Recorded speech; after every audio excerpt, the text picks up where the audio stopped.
host with White Labs, an e-commerce marketing agency.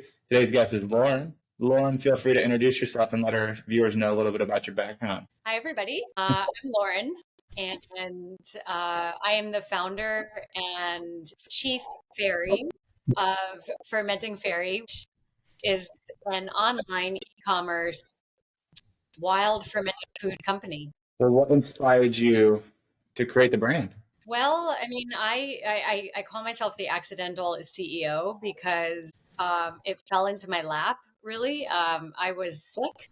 I was feeling like I was on my deathbed, if that's not too dramatic, but Mhm. I had days where I was probably close to dying, and I was sick with Crohn's. So, in order for me to not medication that I was prescribed, and in order for me to really get myself better, I took a holistic route to healing my body, and I started learning about fermentation. And my first bite of sauerkraut was life changing. It like healed my body in so many ways. And I decided to do my own home ferments. And when I did my own home ferments, then my body started really responding well to them. Fast forward about a year after that, after healing my body in such amazing ways, I started my company, Fermenting Fairy. Awesome. That's great. So what's it? Amazing story. Where can you buy your products? Is it only on your website? It's only from my website, although if you're local to St. Pete, Florida, Tampa area, then you can come and pick them up. Awesome. Well, I am based in Deerfield Beach, so I'm not too far from you. Oh, beautiful. You're based in Tampa? Well, St. Okay. Pete, Okay. My mom lives in St. Pete, so there you go. cool. Tell her to come on over. I could.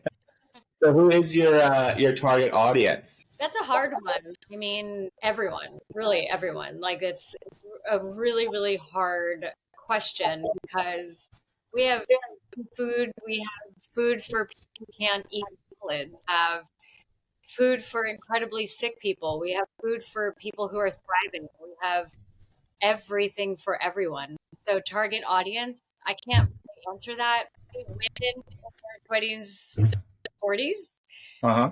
but at the same time, it's my fermented literally like newborns who aren't getting breastfed and they need the probiotics can have my kefir, all the way to elderly maybe can't eat any solids anymore.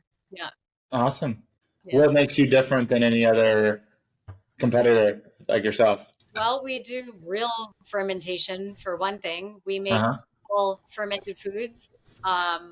There's a lot of companies, a lot of fermented food companies that skip steps and they add certain ingredients that make it taste like a fermented food, like vinegar or lactic acid or yeast. And so it tastes and looks like a fermented food, but those added ingredients are not only harmful sometimes, but also unnecessary. And it really is just about like the bottom line for those companies and for us.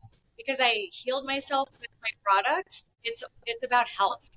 So I refuse to put additives, derivatives, toxins, chemicals into my. That's what makes us like really much, much, much better than the rest. Awesome. Well, most of our listeners are entrepreneurs like yourself and have e-commerce stores like yourself. What are some challenges that you have faced in the past few years, and how did you overcome them? I would say our biggest challenge is shipping and managing shipping costs. Because we are a higher end product, we also bottle in glass. We bottle and ship in glass. And my food is also a living product, so it expands and it contracts. It's not just like a sauce, that we ship. It has life to it.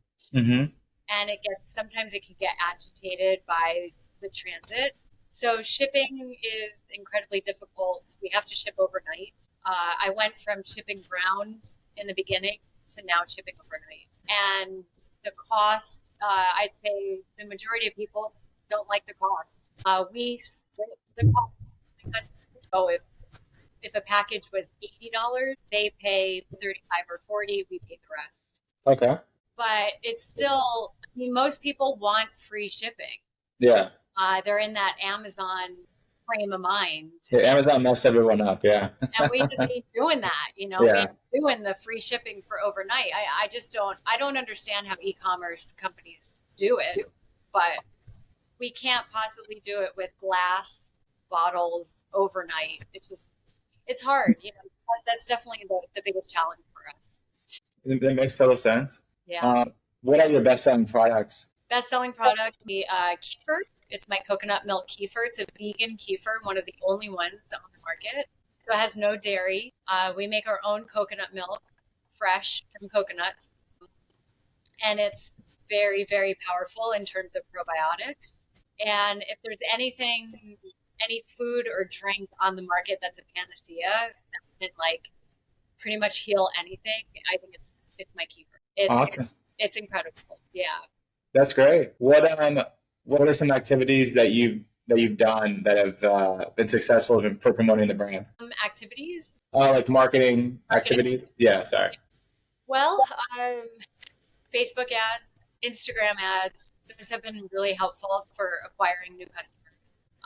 It's getting more and more expensive to do that, but we started, thankfully, a long time ago, and we started pre-COVID. I feel bad for the companies, the young companies, the startups that are now getting into Facebook and Instagram ads because it's very expensive. The post-COVID era is difficult, for marketing. Anyway, we were lucky that we started it before the craze.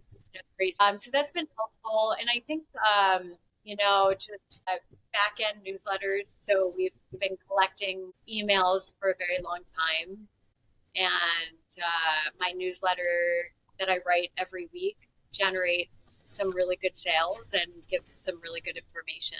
Awesome. Is there any advice you could give aspiring entrepreneurs that are looking to open up an e-commerce store? I would say don't let the common thoughts of most companies fail within 5 years of starting. Don't let that influence you at all. Like, just don't ever listen to that, because we're 7.5 years in. I didn't know a thing about starting a business or running a business. Again, I was just sick. I needed a way out of healing my body, or a way out of being sick. And I figured out everything just by Googling, asking people, making mistakes, doing it all. And yet I've heard from so many people, oh, most startups fail within 5 years. I never listened to it. Yeah. And now we're like almost 8 years and thriving. It's just the statistics. It's garbage. It's garbage. Throw it out and just move forward. Put your head down, do the hard work, and it's going to pay off. Awesome. That's great advice. Yeah. Speaking of thriving, what is your future plan? Future plan? We are doing what we usually do, which is, we're updating our website, which is much needed. We have an outdated website, so we have a fantastic photo shoot coming up in a week, which I'm really excited about. New products, a couple of them this year. I mean, a lot of the same, and just scaling to a bigger level. Yeah, basically, we've got our hands full with what we're doing now, so I think we're just going to scale it. That's great. Are you shipping everywhere in the United States? Are you in nothing, just United States? Everywhere in the United States. We ship globally too. Yeah. And, so we ship international. I've shipped to over 22 countries. Oh, wow.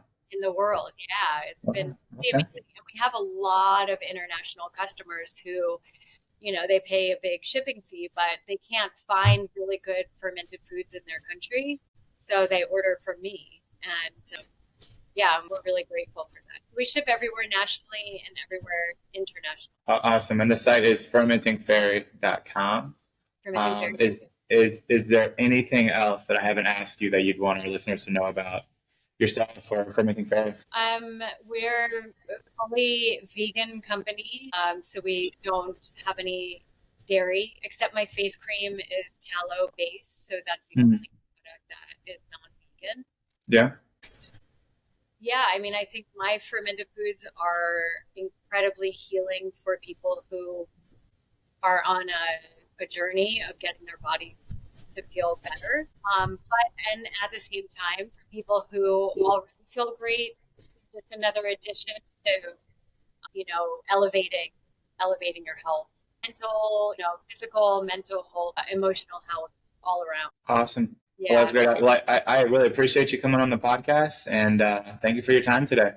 Thank you so much. Thanks for Yes. having me.